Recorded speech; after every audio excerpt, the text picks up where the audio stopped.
바울은 오늘 아침에도 이야기했고 지금 이 시간에도 말하고 있는데, 바울은 지금 무엇을 십자가의 도로 설명하고 있느냐 하면, 한마디로 태초에 인간이 죄로 말미암아 하나님과 나뉘게 되었다는 겁니다.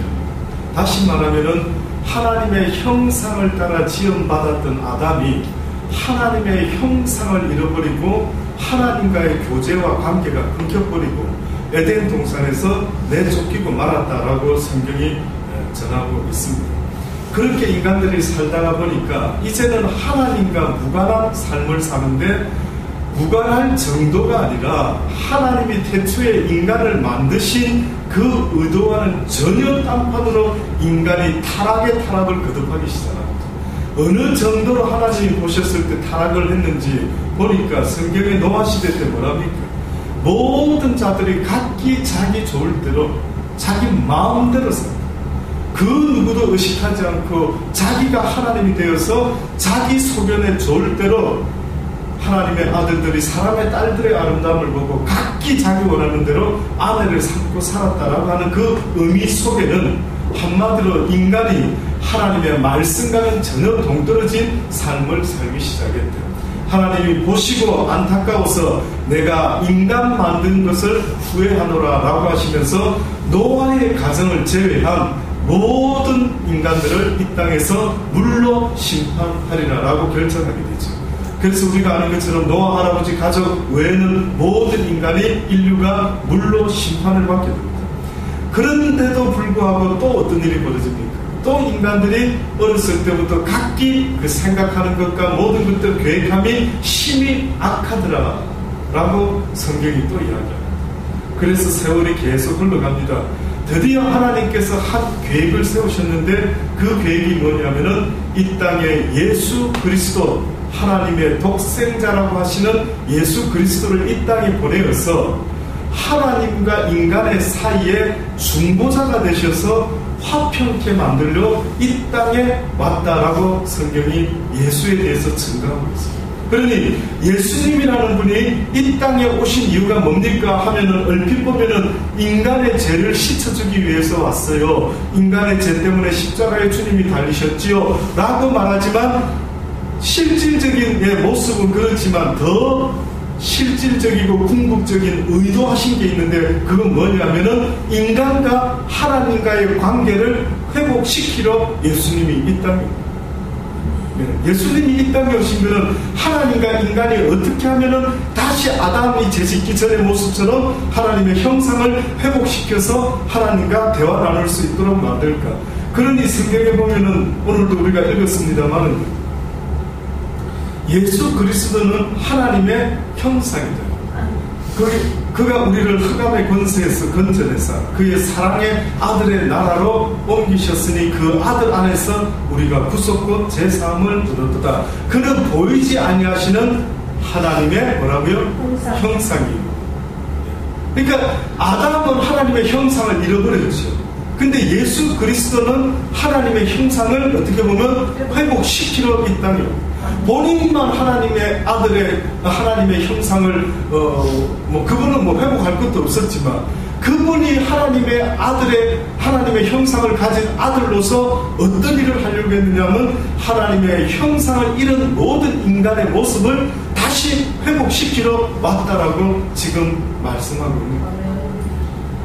만물이 그에게서 창조되되 하늘과 땅에서 보이는 것과 보이지 않는 것과 혹은 보좌와 주권, 권세, 정사, 만물이 다 그로 말미암고 그를 위하여 창조되다. 이게 비밀입니다. 예수 그리스도가 어느 정도냐면요, 모든 중심을 하나님이 어떤 이유로 그러셨는지는 모르겠지만 누구를 중심으로 이 온 우주 만물을 운행시키려고 작정을 하셨냐면 모든 것이 다 예수한테 맞춰요. 예수님은.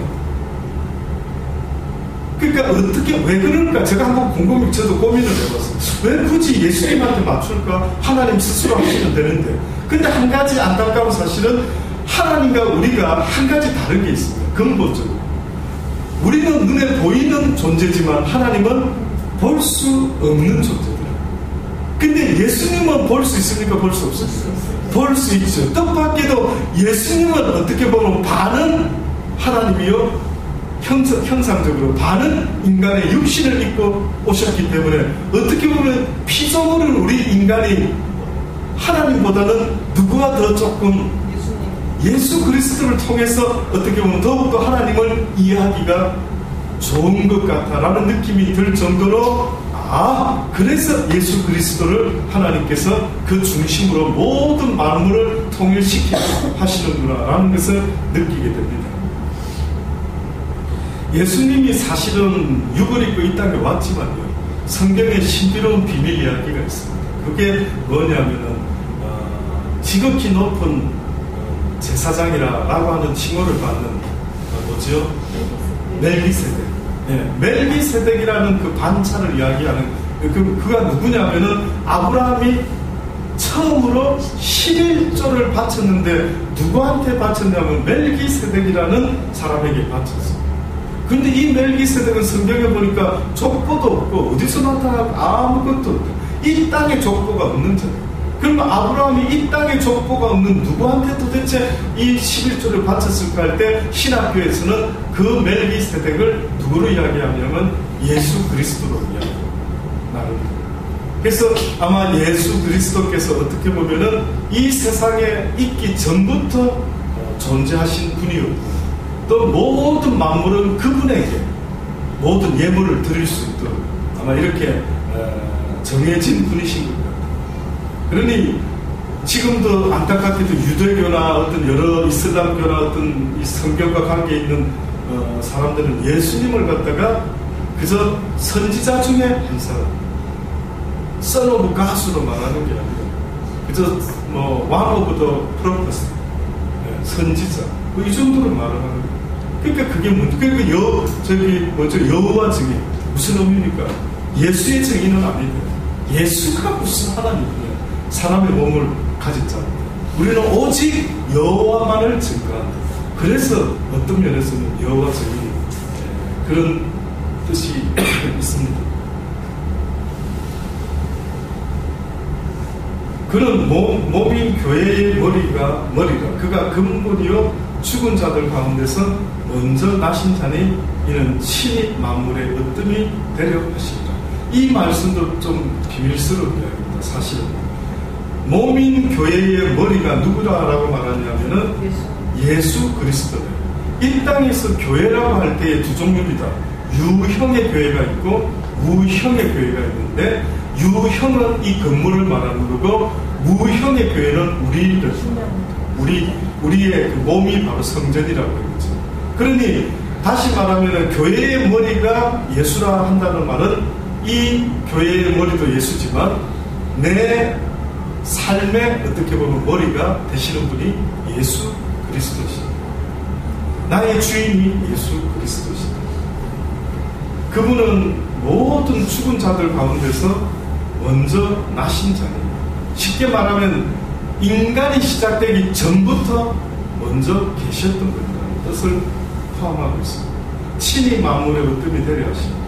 아버지께서는 모든 충만으로 예수 안에 거하게 하시고 그의 십자가의 피로 무엇을 이루게 하시사 화평을 이루사 만물 곧 땅에 있는 것들이나 하늘에 있는 것들을 그로 말미암아 자기와 화목해 되기를 기뻐하시니라. 전에 악한 행실로 멀리 떠나 마음으로 원수가 되었던 너희를 이제는 그의 육체의 죽음으로 말미암아 화목해 하사 너희를 거룩하고 흠없고 책망할 것이 없는 자로 그 앞에 세우고자 하셨으니 만일 너희가 믿음에 거하고 터 위에 굳게 서서 너희 들은 바 복음의 소망에서 흔들리지 아니하면 어떻게 하겠다고 그리 하리라. 흔들리지 아니하면 이 복음은 천하 만민에게 전파된 바요 나 바울은 이 복음의 일꾼이라. 결국은 지금 바울이 말하는 복음이라고 하는 그 내용은 지금 무엇입니까? 예수님의 십자가의 피로 화평을 이루사 만물과 땅에 있는 것과 온 하늘에 있는 것들이 화목해 되게 하기 위함이다 라고 이야기합니다. 화목되라 메시지를 주는 그 복음의 메시지는 결국은 하나님과 화목하라, 하나님을 향해라, 하나님의 뜻을 구하라 라고 하는 의도가 있는 것입니다. 로마서 5장 8절로 보면 우리가 아직 죄인되어 있을 때 그리스도께서 우리를 위하여 죽으심으로 하나님께서 우리에게 대한 자기의 사랑을 확증하셨느니라. 그러면 이제 우리가 그 피를 인하여 의롭다 하심을 얻었은즉 더욱 그로 말미암아 진노하심에서 구원을 얻을 것이니 곧 우리가 원수되었을 때의 그 아들의 죽으심으로 말미암아 하나님과 더불어 화목되었은즉 화목된 자로서는 더욱 그의 살으심을 인하여 구원을 얻을 것이니 이뿐 아니라 이제 우리로 화목을 얻게 하신 우리 주 예수 그리스도로 말미암아 하나님 안에서 또한 즐거워하느니라. 예수 그리스도로 말미암아 하나님 안에서 화목의 기쁨을 로마서 5장을 통해서 바울이 말했습니다.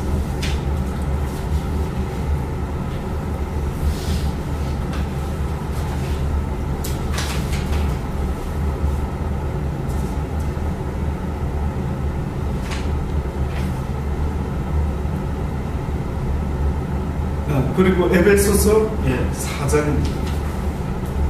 에베소서 4장 17절을 보면은요, 이런 또 말씀이 있습니다. 그러므로 내가 이것을 말하며 주 안에서 증거하느니 이제부터는 이방인이 그 마음에 흠악한 것으로 행한 같이 너희는 행하지 말라.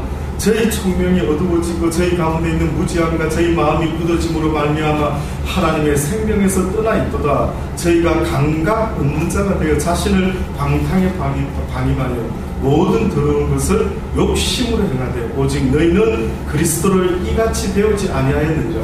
진리가 예수 안에 있는 것 같이 너희가 과연 그에게서 듣고 또한 그에게서 가르침을 받았을진데 너희는 유혹의 욕심을 따라 썩어져가는 구습을 쫓는 옛사람을 벗어버리라.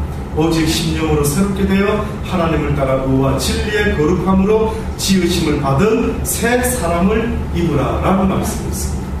그러니 지금 방금 제가 읽어드렸던 이 두 군데의 말씀 속에서 무엇을 이야기하느냐면 십자가의 사건은 하나님과의 화목의 사건이요, 또한 그 화목을 쫓는 자들은 또 똑같이 화목해 하는 직책을 가진 자라라는 것을 성경은 분명히 봅니다. 그러니 저와 여러분이 이제는 빚진 자로서, 사랑의 빚진 자, 하나님과 화목된 자로서 어떤 사랑의 강권이 있느냐 하면은 바울이 말했죠. 아침에 내가 그 하나님의 사랑에 그 강권적으로 권유하는 그 권유에 못 이겨서 내가 지금 무엇을 하고 있다라고 하는데 그분은 내가 복음을 전하고 있다고. 그러니 우리도 어떻게 보면은 화목케 하는 직책을 맡았다라고 할 때 바로 이 복음을 모르는 사람들에게 전해줌으로 뭘 만들어내야 되냐면 그들도 하나님과 화목되게 만들어내줘야 된다. 이것을 계속했습니다. 그러니 하나님과 화목된 자는 이웃과 당연히 화목한 자의 모습으로 나타날 수밖에 없어요. 평화를 만드는 자들입니다. 그래서 저는 우리 교회가 작은 교회라고 할 때 장점이 있다면은 그것은 서로가 똘똘똘똘 잘 뭉칠 수 있는 화목한 관계가 돼요. 국포시장의 그 권사님이 그러시더라고요. 목사님 교회 분들은 좀 다른 것 같아요. 좀 뭔가 좀 느낌이 다르요.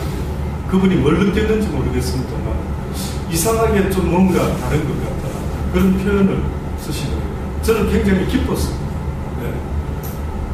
물론 그분이 인사로 했을 수도 있겠지만 그래도 우리 물된 동산교회 분들의 모습 속에서 뭔가 세상에 다툼과 막 힘든가 이런 속에 젖어있는 모습이 아니라 뭔가 느낌이 편안해 보이고 뭔가 순수해 보이고 뭔가 따뜻한 어떤 느낌을 받았다 한다면 그럼 뭔가 정말 보람이 있었구나 하는 생각이 들 정도로 저 마음이 나름대로 좋더라고요. 결국은 하나님과의 관계가 회복되어 화목한 삶을 산다라고 하는 그것은 내 영혼 속에서 이렇게 나타나줘요. 한 번씩 이렇게 보면은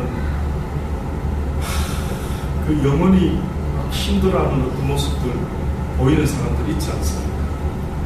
무엇 때문에 저렇게 힘들어하는지는 잘 몰라도 너무너무 힘들어서 벌써 그게 얼굴에 나타날 정도로 힘든 분들이 있더라고요.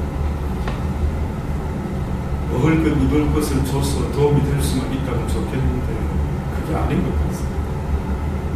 최진실 씨 남편이 나중에 점심시간에 우리 한집사님하고 이야기를 나누면서 사업이 어렵고 힘든 어떤 것들이 아마 그를 더 그렇게 만든 게 아닐까. 저는 뭐 사업을 그분이 뭘 어떻게 잘 되는지 저도 잘 모릅니다만, 그러나 궁극적으로 우리의 인생 속에서 하나님과의 관계를 만들어내지 못하면 사람과의 관계가 끊어지기 시작할 때 결국은 모든 것이 다 끊어지는 것 같습니다. 모든 게 끊어지는 것 같습니다.